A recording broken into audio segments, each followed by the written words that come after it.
Baik teman-teman, di pertemuan pertama ini kita akan membahas tentang data dan informasi ya. Referensi yang akan kita pakai adalah Information System Theory dan Practice gitu ya. Punyanya John G. and Burns gitu. Kemudian Gordon B. Davis untuk Management Information System tahun 90 dan Raymond McLeod tahun 2007 tentang Manajemen Information System. Sistem sendiri adalah sebuah kumpulan atau sekumpulan unsur elemen yang saling berkaitan dan saling mempengaruhi dalam melakukan kegiatan bersama untuk mencapai suatu tujuan. Contoh sederhana sistem adalah badan kita, tubuh kita, terdiri dari beberapa elemen yaitu tangan, kaki, kepala, dan seterusnya. Ya, yang bersama-sama untuk melakukan suatu tujuan yaitu apa? Untuk berjalan, kemudian beraktivitas dan lain sebagainya. Selanjutnya definisi lain adalah suatu jaringan kerja dari prosedur-prosedur yang saling berhubungan. Ya, prosedur ini aturan-aturan gitu ya. Sebuah kondisi yang saling berhubungan, kemudian berkumpul bersama-sama untuk melakukan suatu kegiatan atau untuk menyelesaikan suatu sasaran tertentu. Ya. Misalnya nih ada sekumpulan aturan yang digunakan untuk melakukan tujuan tertentu. Misalnya tujuan adalah pengisian KRS online dan lain sebagainya. Kemudian kita memiliki karakteristik sistem, diantaranya adalah satu komponen atau elemen. Jadi sistem ini memiliki elemen seperti yang sudah kita utarakan tadi ya. Kemudian kita memiliki batasan sistem, batas-batas sistem gitu ya. Kemudian ada lingkungan luar. Lingkungan luar itu apa? Ada power supply gitu ya, listrik dan lain sebagainya yang mendukung sistem ini bisa berjalan. Kemudian ada interface, penghubung sistem, ya, penghubung antara pengguna dengan sistem itu sendiri. Ya, biasanya interface ini bisa dengan berupa hardware gitu ya atau software. Kemudian ada blok input atau blok masukan gitu, di mana inputan ini digunakan untuk memasukkan data.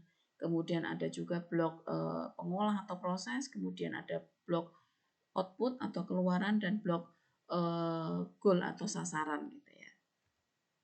Baik, sistem informasi tersusun atas satu software ya, di mana software ini macam-macam jenisnya. Ada yang sistem manajemen program, kemudian support program dan lain sebagainya.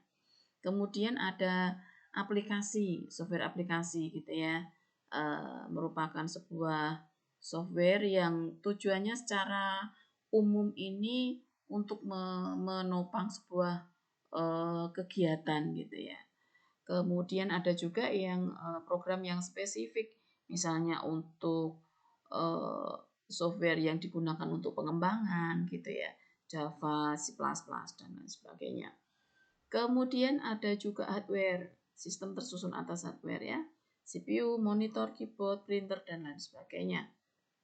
Kemudian tersusun juga atas brandware ya atau pengguna ya, brandware atau support lainnya, ada sistem analisnya, programmernya, operatornya gitu ya. Kemudian ada database administratornya dan lain sebagainya. Jadi ini human-nya. Berikut adalah hubungan antara hardware, software, dan brandware. Jadi semuanya saling berkesinambungan, semuanya saling berhubungan sehingga tidak bisa dipisahkan satu dengan lainnya ya. Di mana ada sebuah komputer hardware yang ditopang dengan software sehingga bisa digunakan untuk membangun aplikasi yang dibangun oleh brandware-nya gitu ya, atau human-nya. Sedangkan informasi adalah data yang sudah diolah menjadi bentuk yang lebih berarti bagi si penerima gitu ya. Contoh nih, informasi formal, informal gitu ya. Formal itu misalnya apa, informasi tentang mahasiswa, berita-berita gitu ya, kemudian aturan dan lain sebagainya. Sehingga informasi ini memiliki beberapa ciri, yaitu harus up to date ya, terbaru, kemudian tepat waktu, relevan ya, sesuai dengan hasil aslinya ya, tidak hoax, kemudian konsisten ya, dan disajikan dalam bentuk yang lebih sederhana sehingga mudah dipahami. Sedangkan pengguna informasi itu siapa? Yaitu ada low level manager, ada middle level manager, kemudian ada top level manager ya, manager yang paling atas. Nah, menurut Gordon B. Davis, informasi adalah data yang sudah diolah menjadi bentuk yang memiliki arti bagi si penerima dan bermanfaat bagi pengambilan keputusan saat ini atau yang akan datang. Sedangkan menurut John G. Bars gitu ya, informasi adalah hasil pembentukan atau penyusunan atau pengorganisasian atau pengubahan data yang menambah tingkat pengetahuan. Ya, jadi semula data ini belum ada maknanya, ketika diolah maka akan memberikan pengetahuan yang lebih, yaitu berupa informasi. Nah, sedangkan sistem informasi sendiri memiliki definisi bahwa merupakan sebuah sistem dalam organisasi yang mempertemukan kebutuhan pengolahan transaksi harian gitu ya, mendukung operasional atau operasi kegiatan dalam organisasi itu, kemudian bersifat manajerial dan kegiatan strategik dari suatu organisasi, dan menyediakan pihak luar untuk kepentingan-kepentingan yang diperlukan. Gitu ya. Nah, kemudian McLeod memiliki definisi bahwa sistem ini mempunyai kemampuan untuk mengumpulkan informasi dari semua sumber. Nah, ya, jadi banyak sumber kemudian dikumpulkan jadi satu, kemudian menggunakan banyak media sehingga mampu menampilkan apa yang kita inginkan, ya, informasi itu. Konsep dasar informasi sendiri menurut McLeod, data yang diolah menjadi bentuk yang memiliki arti bagi si penerima dan bermanfaat bagi pengambilan keputusan saat ini atau di masa yang akan datang, ya. Nah, ini hampir sama ya. Kemudian ciri-ciri informasi terbaru, jelas harus up to date, kemudian tepat waktu, relevan gitu ya, konsisten, bisa dipertanggungjawabkan dan lain sebagainya. Kemudian fungsinya apa? Untuk meningkatkan pengetahuan bagi si pemakai. Dengan banyaknya informasi, maka pengetahuan ini bisa di-upgrade. Misalnya kita membaca melalui sebuah website gitu ya. Kemudian online newspaper dan lain sebagainya. Kemudian untuk mengurangi ketidakpastian dalam proses pengambilan keputusan pengguna, ya, sehingga dengan informasi yang valid pengambilan keputusan bisa dilakukan dengan cepat. Kemudian menggambarkan keadaan yang sebenarnya dari suatu hal. Nah, misalnya informasi tentang bencana, kemudian penyakit dan lain sebagainya. Selanjutnya informasi hubungan antara data dan database gitu ya, setelah diolah maka menjadi informasi. Hubungannya apa? Kalau data ini memiliki nilai, atribut nilai gitu ya. Kemudian belum diolah jelas gitu ya. Nah, sedangkan database-nya adalah berupa file, kemudian dikumpulkan dalam sebuah basis gitu ya, sehingga disebut sebagai basis data. Kemudian nanti ada arsitekturnya. Kemudian tujuan dari database ini atau basis data ini adalah untuk mendapatkan informasi yang lebih valid, kemudian bisa sharing atau penggunaan bersama, dan kemudian ada integritas atau ada pembatasan bagi orang-orang atau pengguna-penggunanya. Nah, data sendiri ini adalah sebuah kumpulan bilangan angka simbol gitu ya, yang belum diolah. Jadi memang belum punya makna gitu. Maka dianggap bahwa data ini belum memiliki arti bagi penerima. Ini menurut Gordon B. Davis. Kemudian menggambarkan fakta, angka 1, 2, 3 dan seterusnya. Ya. Hubungan data dan database ini sebenarnya apa saja, bahwa jenis data pada setiap sistem database ini bervariasi. Ya. Kemudian ada keuntungan pemakaian dalam sistem database. Kemudian ada juga kerugian ketika menggunakan database. Kenapa? Karena data ini tidak akan pernah bisa diupdate, tetapi tidak bisa dimanipulasi gitu ya. Kalaupun misalnya manipulasi harus menggunakan data baru dan seterusnya. Kemudian beberapa istilah memang harus dipergunakan dalam sistem database supaya data-data ini nanti hasilnya juga valid. Berikut adalah klasifikasi sistem. Ada sistem abstrak, contohnya adalah teologi atau kepercayaan ya, yang merupakan suatu sistem yang menggambarkan hubungan manusia dengan Tuhan. Kemudian ada physical system, sistem yang tampak secara fisik, misalnya sistem komputer, sistem produksi, pendidikan, e-learning dan lain sebagainya. Kemudian ada natural system atau sistem alamiah, ya, sistem yang terjadi dari proses alam, ya, contoh geologi, terbentuknya bumi, batuan dan lain sebagainya. Kemudian ada sistem buatan manusia atau human made system, adalah sistem yang dirancang atau didesain oleh manusia, contoh sistem informasi. Kemudian ada deterministic system, sistem yang beroperasi dengan tingkah laku yang dapat diramalkan, gitu ya. Contoh sistem komputer. Atau sistem ini sudah bisa diramalkan sebelumnya, misalnya sistem peramalan gempa dan lain sebagainya. Kemudian ada probabilitas sistem atau sistem yang tidak bisa diramalkan ya. Contohnya sistem perilaku manusia gitu ya. Kemudian ada sistem tertutup, yaitu sistem yang tidak berhubungan dengan lingkungan di luarnya, misalnya sistem dashboard untuk manajer dan lainnya. Atau sistem terbuka, sistem yang berhubungan dan dipengaruhi oleh lingkungan luarnya, gitu ya. Misalnya platform, e-commerce dan lain sebagainya.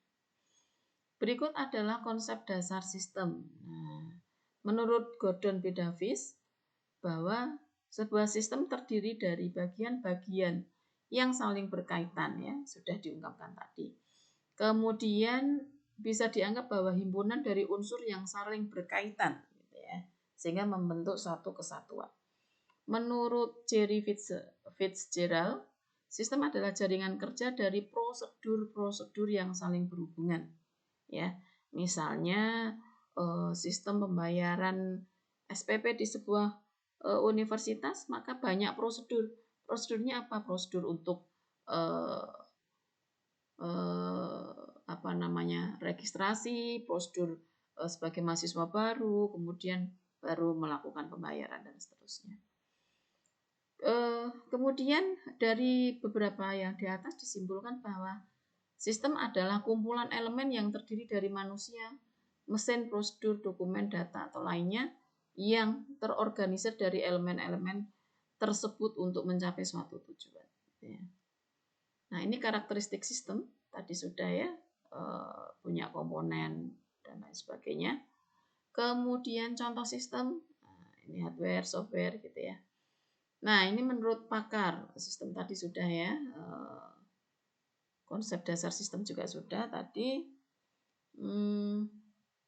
Nah, ini peran dasar sistem informasi dalam bisnis. Contohnya apa? 1, peran dasarnya adalah mendukung proses dan operasi bisnis. Contoh nih, platform e-commerce gitu ya, atau layanan online lainnya. Ini mendukung proses bisnis suatu perusahaan. Kemudian mendukung pengambilan keputusan para pegawai dan manajernya. Nah, contohnya sistem pemilihan dosen berprestasi, sistem pemilihan beasiswa dan lain sebagainya. Kemudian ada mendukung berbagai strategi untuk keunggulan kompetitif. Ya. Semakin banyak layanan berbasis teknologi yang unggul, maka ini akan menjadi sebuah keunggulan dari organisasi itu sendiri, gitu ya. Contoh fintech, gitu ya, mobile banking dan lain sebagainya. Nah, selanjutnya kita punya komponen-komponen sistem informasi. Yang pertama, susunan sistem secara umum disusun sebagai berikut, gitu ya. Sistem ini punya input, kemudian akan diproses dalam blok proses, kemudian akan menghasilkan output. Nah, output ini akan digunakan untuk menyelesaikan atau digunakan untuk tujuan tertentu. Nah, ini ada umpan balik antara satu proses ini, gitu ya, ada dua arah gitu. Nah, pada proses ini kita punya blok kontrol dan blok kendala. Kenapa? Karena dalam sebuah proses kita memerlukan sebuah kontrol agar prosesnya bisa berjalan semestinya. Ketika ada sebuah kendala, maka kita harus bisa menyelesaikan di blok kontrol. Ya. Kemudian secara teknologi blok, gitu ya, ada beberapa kotak alat. Ya, di kotak alat kendala kontrol ini digunakan untuk menjalankan semua model, ya.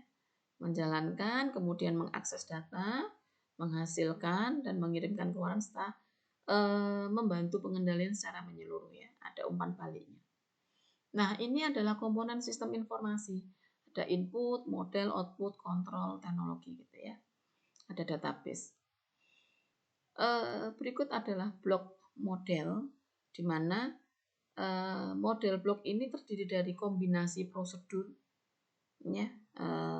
If mahasiswa sudah melakukan pembayaran, dan mahasiswa bisa input KRS, gitu ya. Logiknya seperti itu atau logikanya seperti itu. Dan ada model matematika, gitu ya. Misalnya bayar SPP jumlahnya X plus 1, kalau seandainya tidak memenuhi maka tidak akan bisa melakukan tujuannya, gitu ya. Ini model matematik. Nah, akan memanipulasi data input dan data yang tersimpan di basis data secara dengan cara yang sudah ditentukan, gitu ya. Ini jadi model itu ada prosedur, logika, dan model matematik. Kemudian ini teknologi blok, ya. Ada yang menerima input, gitu ya. Input dilakukan oleh keyboard, gitu ya. Kalau di HP kita ya di keypad touchscreen-nya, gitu ya. Kemudian dijalankan oleh model, kemudian inputan disimpan dan akses datanya kemudian akan menghasilkan output. Nah, ini adalah input block, ya. Ada masukan, ada metode, kemudian outputnya berupa dokumen atau informasi yang berkualitas, gitu ya. Kemudian ada kendali blok, ada operasional system, misalnya SOP, gitu ya. Ada logiknya, gitu ya. Nah, pengendalian ini dirancang secara khusus untuk menanggulangi gangguan terhadap sistem. Ya. Kemudian ini adalah database block, ya, isinya adalah hardware dan software, di mana di dalamnya ini untuk mengolah data, gitu ya. Kemudian pengelolaan atau pengelola sistem informasi ada apa aja? Ada operator, ada low management, ada middle management, gitu ya. Ada top management. Ini nanti akan kita bahas di pertemuan yang akan datang. Demikian untuk pertemuan yang pertama ini. Selamat belajar. Terima kasih. Assalamualaikum warahmatullahi wabarakatuh.